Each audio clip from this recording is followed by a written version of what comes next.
அனைவருக்கும் வணக்கம். இன்றைய பதிவு தஞ்சை பெரிய கோயிலை பற்றி தான் பார்க்க போகிறோம். இந்த தஞ்சை பெரிய கோயிலை பற்றி பல்வேறுபட்ட கருத்துக்கள் நிலவுகின்றது. ஆக்சுவலாக ரியல் ட்ரூத் என்ன அப்படின்ட்டு பார்த்தோம் அப்படின்னா, இந்த தஞ்சை பெரிய கோயிலை யார் கட்டினது அப்படின்றது தான் ஒரு சர்ச்சையான ஒரு விஷயம். இப்போ நம்மெல்லாம் பேசிக்கிறது என்ன அப்படின்னு சொன்னால், தஞ்சை பெரிய கோயிலை ராஜராஜ சோழன் கட்டப்பட்டது, கிபி 1000ஆம் ஆண்டு கட்டப்பட்டது அப்படின்லாம் பேசிக்கிறோம்.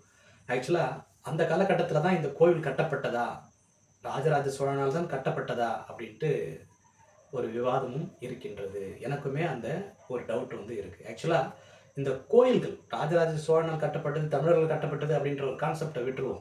ஆக்சுவலாக நம்ம தமிழர்களால் கட்டப்பட்டது நமக்கு பெருமை தான், தமிழர்களுக்கு ஒரு பெருமை தான். ஆனால் ரியல் ட்ரூத் அதுவா அப்படின்னு கேட்டிங்கன்னா கண்டிப்பாக அது கிடையாது.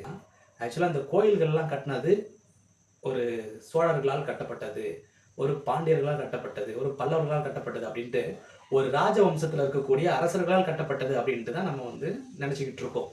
ஆனால் அந்த கோயில்கள் அந்த காலகட்டத்திலே கட்டப்பட்டது இல்லை அப்படின்றதான் என்னுடைய வாதம்.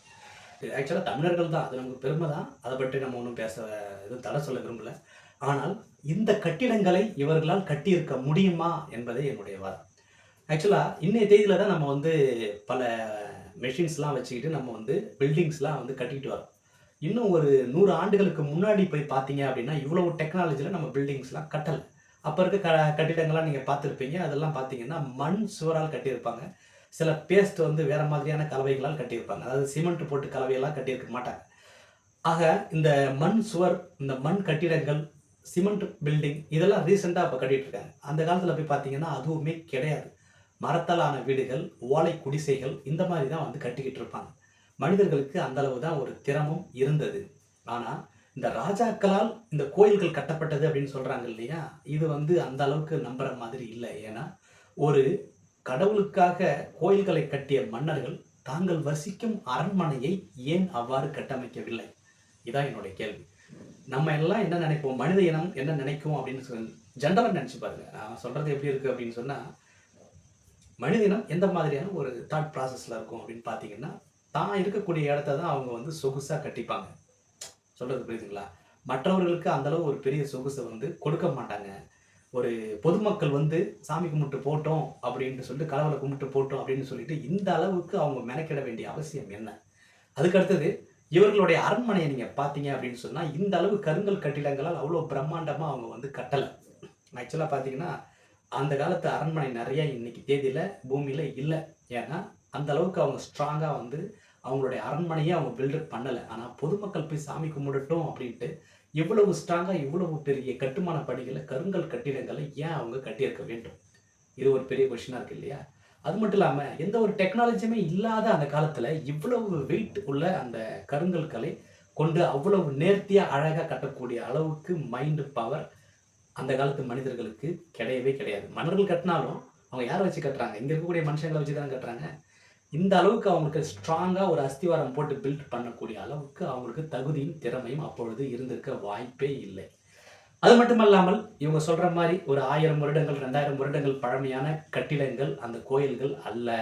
அவை அவற்றுக்கும் மேலாய் பழமை வாய்ந்த கட்டிடங்கள் என்பது என்னுடைய வாதம்.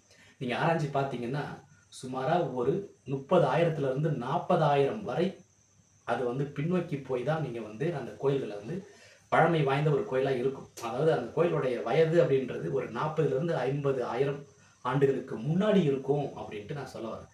இவ்வளவு புதிதாக அந்த 1000 ஆண்டுகள் கட்டிடம் அப்படின்றதுலாம் சுத்த அபத்தமான போய். அப்போ அங்கே கல்வெட்டுகள் இருக்கே, பொறிச்சு வச்சுருக்காங்களே அப்படின்ட்டு சில கேள்விகளை நீங்கள் கேட்கலாம். கல்வெட்டுகள் என்பது யார் வேண்டுமானாலும் எந்த காலகட்டத்தில் வேண்டுமானாலும் செதுக்கலாம்.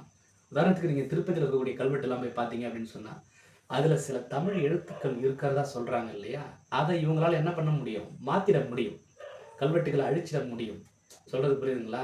அப்போது அந்த காலத்து ஆட்கள், வாழ்ந்த ஆட்கள் யாரோ ஒருவர் கட்டிய கோவில் தங்களுடைய கல்வெட்டுகளை பொறித்திருக்க முடியும். என்கிரேவ்டு வேர்ட்ஸ் அப்படின்னு சொல்லக்கூடிய கல்வெட்டு வார்த்தைகளை எளிதாக எழுதியிருக்க முடியும் என்பதே என்னுடைய வாதம்.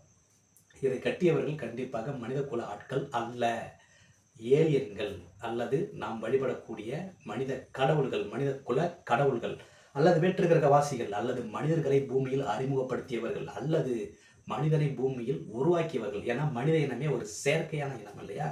அப்போ அந்த செயற்கையான இனத்தை உருவாக்கினாங்க இல்லையா, அவங்க தான் கட்டியிருக்கணும் இந்த கோயில்களை. அது மட்டும் அல்லாமல் அந்த கோயில்களை ஒரு சிக்னலுக்காக அவங்க கட்டியிருப்பாங்க.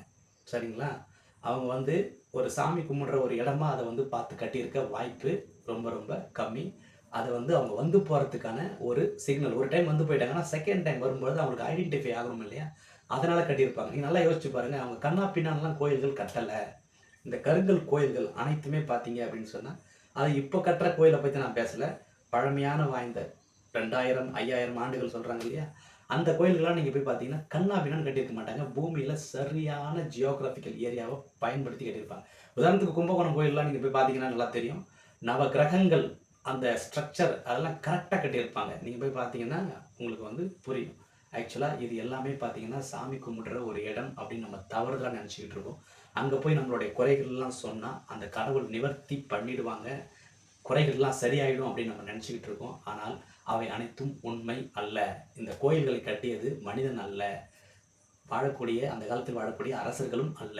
ஏலியன்கள், மனித கடவுள்கள், வேற்று கிரகவாசிகளால் பூமியில் கட்டப்பட்டவையே இந்த கருங்கல் கட்டிடங்கள். இத பற்றி நான் இன்னும் டெப்த்தா அடுத்த வீடியோல போடுறேன். நன்றி தோழர்களே! மீண்டும் ஒரு பதிவில் சந்திப்போம்.